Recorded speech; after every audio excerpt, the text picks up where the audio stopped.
13/1/2022 की मुरली है। ज्ञान के सागर, आनंद के सागर। शिव परमात्मा बोले, मीठे बच्चे, तुम्हें इस कांटों के जंगल को दैवी फूलों का बगीचा बनाना है, नई दुनिया का निर्माण करना है। प्रश्न है, तुम बच्चे बाप के साथ कौन सी सेवा करते हो जो कोई भी नहीं कर सकता? देखो, हम भगवान के साथ कौन सी सेवा करते हैं जो दुनिया वाले नहीं कर सकते? उत्तर है, सारे विश्व में सूर्यवंशी चंद्रवंशी राजधानी की स्थापना करने की सेवा तुम बच्चे ही बाप के साथ साथ करते हो, जो कोई भी नहीं कर सकता। अभी तुम नई दुनिया का फाउंडेशन लगा रहे हो, तो जरूर इस पुरानी दुनिया का विनाश होगा।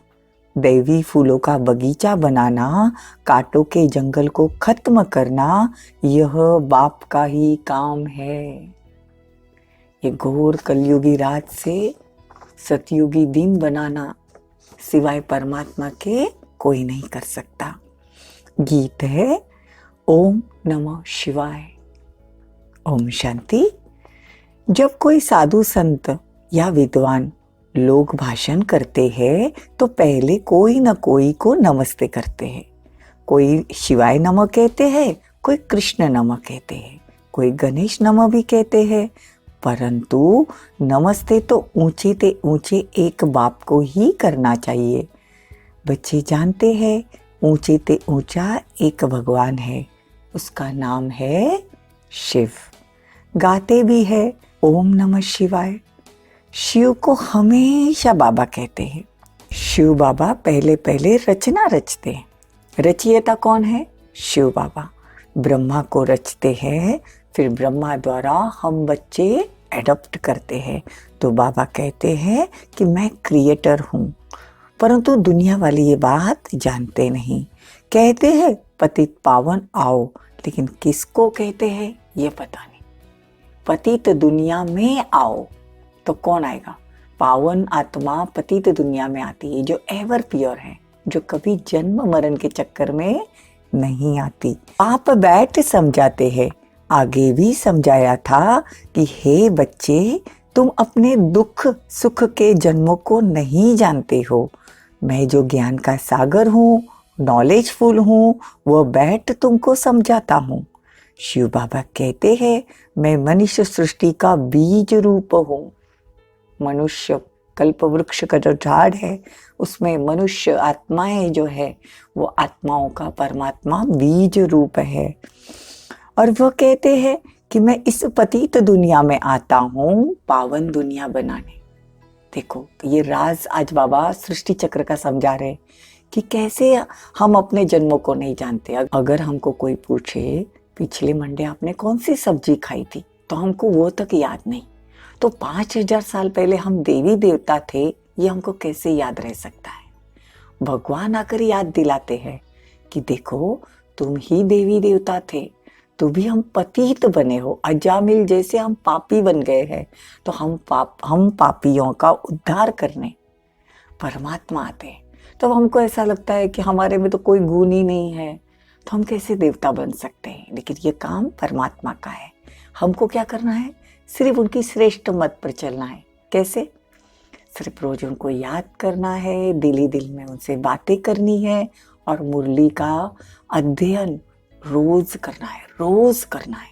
अगर मुरली नहीं समझ में आती तो चुपचाप 2-3 बार सुनो, लेकिन मुरली कभी मिस नहीं करो।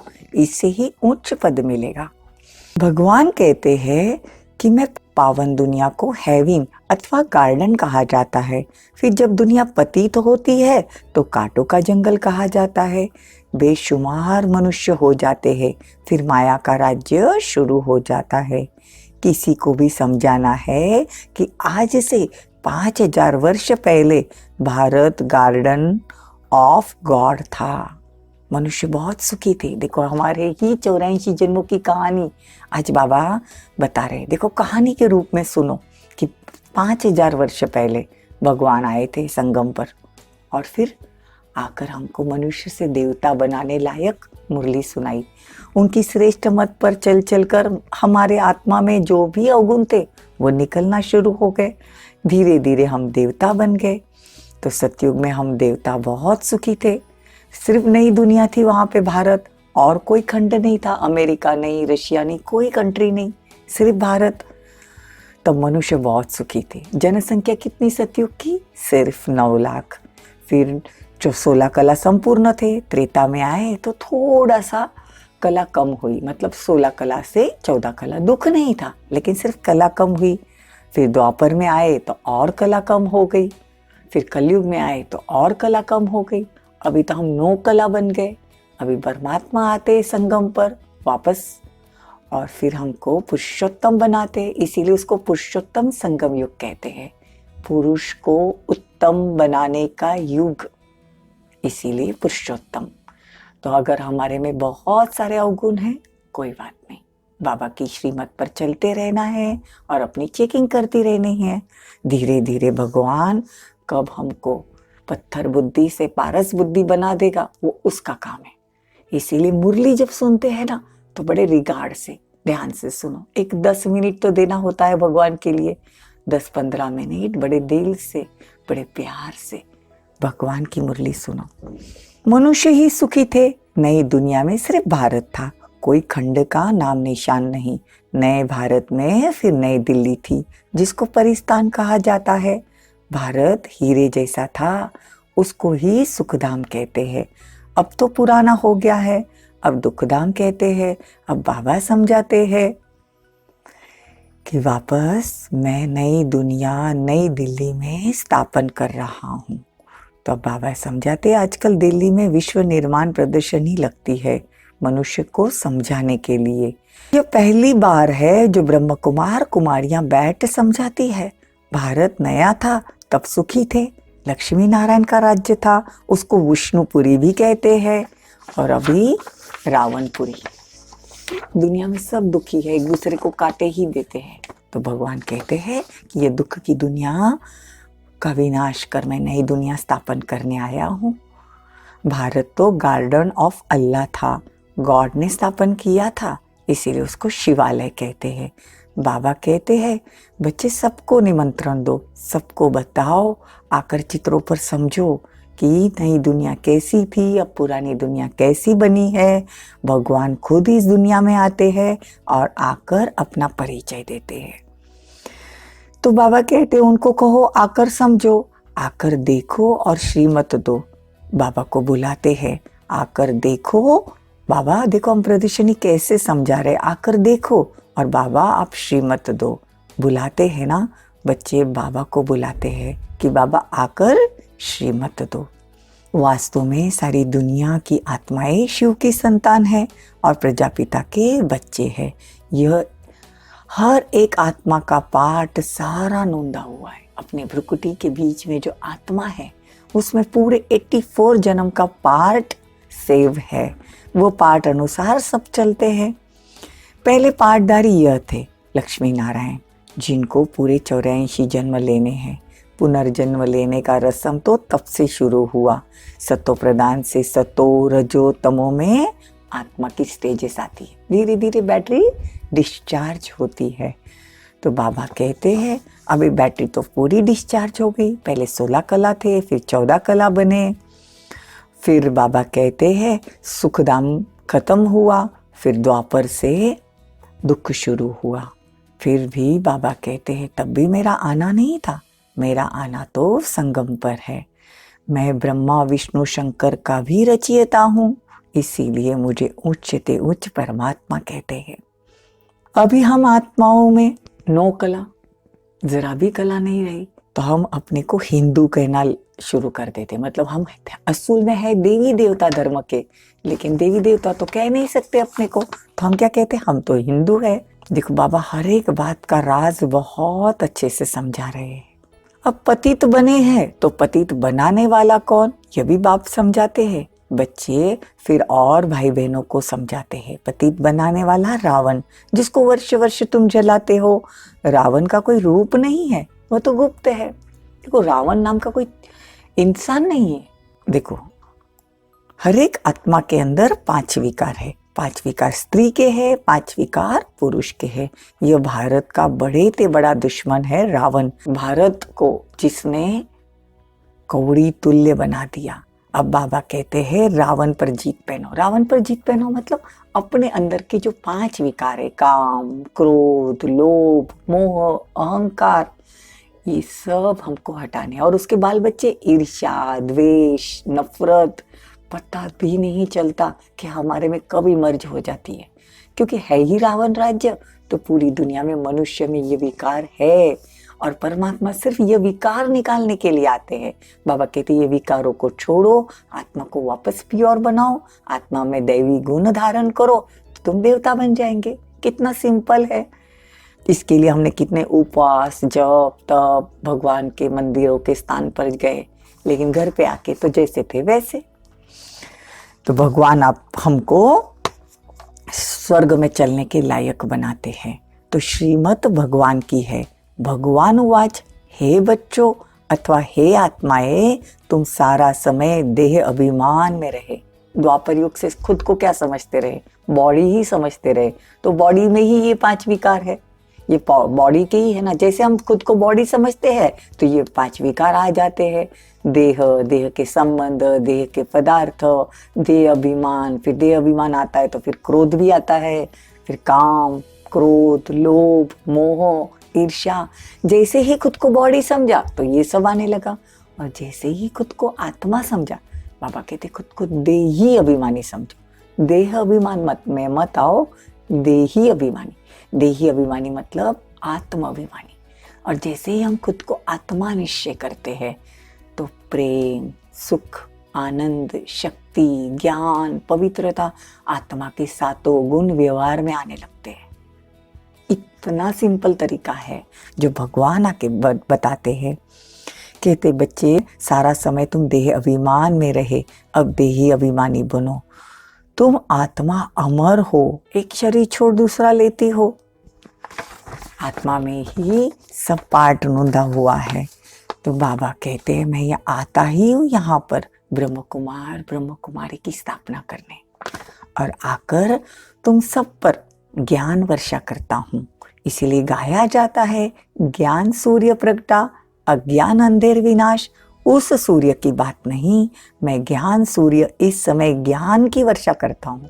मुरली द्वारा हमको ज्ञान देते, समझ देते। ज्ञान मतलब क्या? समझ। रोज ज्ञान वर्षा करनी है। एक दिन तो समझ आ ही जाएगी ना, धीरे धीरे धीरे, बस रिगार्ड रखकर, नम्रता पूर्वक, देह अभिमान को त्याग कर नियम लेना है कि मैं रोज ज्ञान की वर्षा खुद पर करूंगा।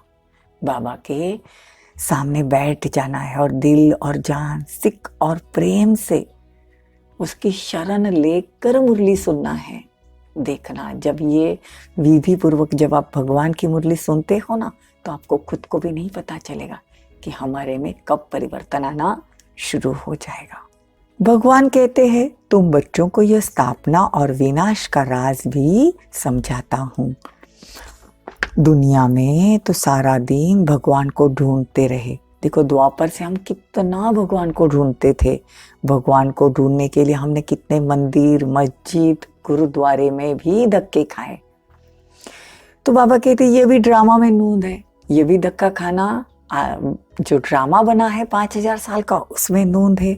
भगवान कहते आधा कल्प ज्ञान, आधा कल्प भक्ति। सतयुग त्रेता में ज्ञान की हम प्रारब्ध भोगते हैं, और द्वापर कलयुग में फिर से भक्ति शुरू करते हैं, फिर से संगम पर ज्ञान लेते हैं। उसका फल, ज्ञान का फल सतयुग त्रेता में भोगते हैं। तो बाबा कहते हैं मैं खुद आकर ये ज्ञान भारत में सुनाता हूँ। भारत परमात्मा की जन्मभूमि है, इसीलिए तो यही सिर्फ शिव जयंती मनाते हैं, शिवरात्रि जो मनाते हैं, शिव रात्रि।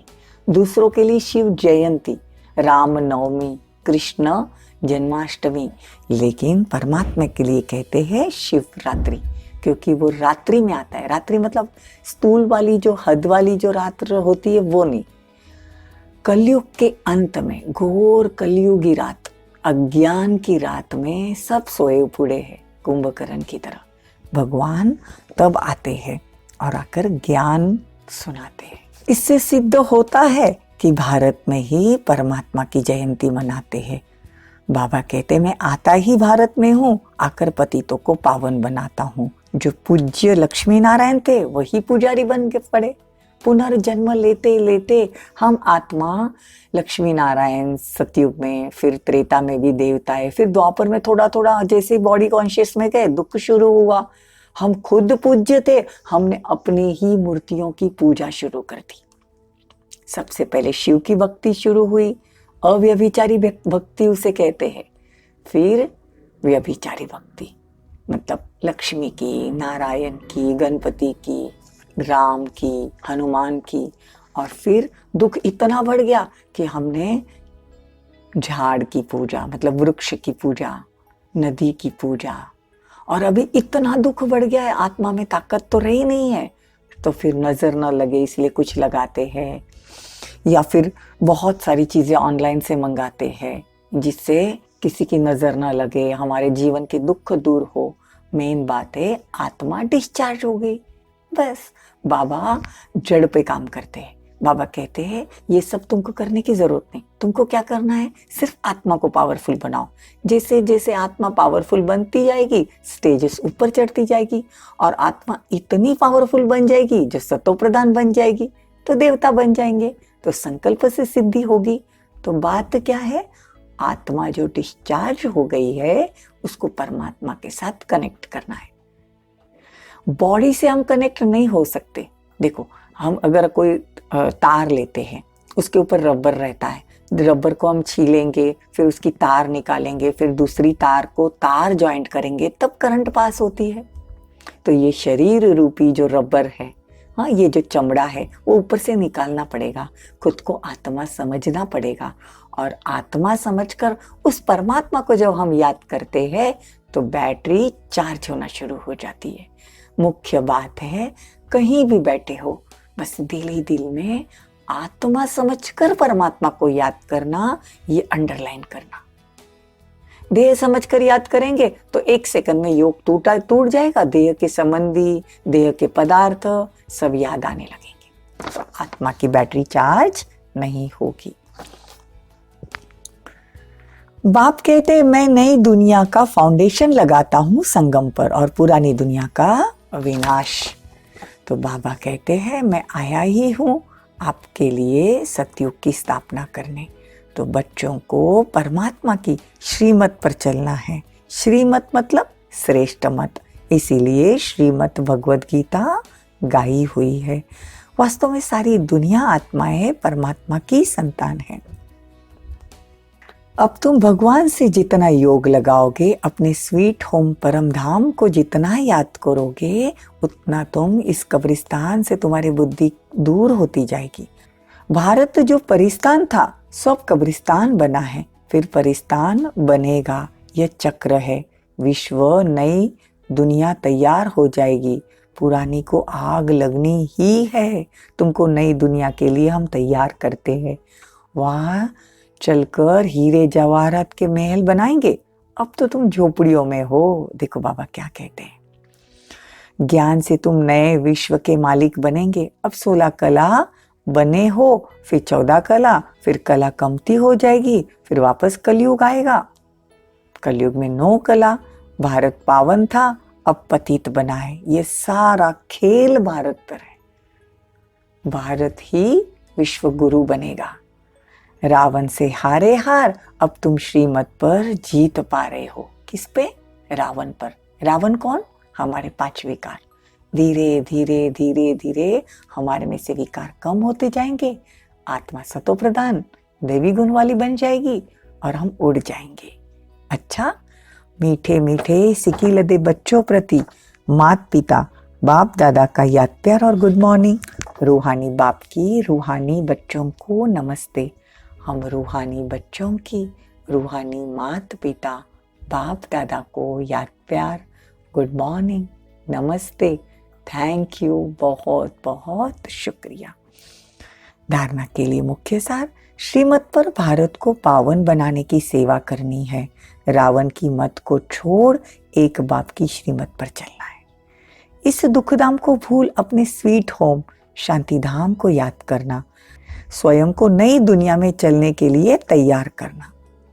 वरदान, अपने श्रेष्ठ कर्म रूपी दर्पण द्वारा ब्रह्मा बाप के कर्म दिखलाने वाले बाप समान भव। ये अव्यक्त मास चल रहा है, ब्रह्मा बाबा का मास, तो उसमें अपने श्रेष्ठ कर्म रूपी दर्पण द्वारा अपने कर्म इतने श्रेष्ठ बनाओ जो ब्रह्मा बाबा के कर्म और हमारे कर्म सेम हो जाए, तो हम बाप समान बन जाए। एक एक ब्राह्मण आत्मा, श्रेष्ठ आत्मा, हर कर्म में ब्रह्मा बाप के कर्म का दर्पण देखो, दर्पण हो। ब्रह्मा बाप के कर्म आपके कर्म में दर्पण में दिखाई दे। जो बच्चे इतना अटेंशन रखकर हर कर्म करते हैं, उनका बोलना, चलना, उठना, बैठना सब ब्रह्मा बाप समान हो। हर कर्म वरदान योग्य होगा, मुख से सदैव वरदान निकलते रहेंगे। फिर साधारण कर्म में भी विशेषता दिखाई देगी। यह सर्टिफिकेट लो तब कहेंगे बाप समान। स्लोगन, अव्यक्त स्थिति का अनुभव करने के लिए बाह्य मुक्ता को छोड़ अंतर्मुखी एकांतवासी बनो। लवलीन स्थिति का अनुभव करने के लिए बाप का बच्चों से इतना प्यार है जो सदा कहते हैं, बच्चे जो हो जैसे हो मेरे हो। अंडरलाइन। हमको ऐसा लगता है कि हमारे में इतने अवगुण है, हमारे में इतनी बुरी आदतें हैं, तो हम भगवान के लायक नहीं हैं, तो हम दूर भागते हैं। देखो बाबा क्या कहते हैं, दिल से कहो बाबा जो हो वह सब आप ही हो। कभी असत्य के राज्य के प्रभाव में नहीं आना, अपने सत्य स्वरूप में स्थित रहना।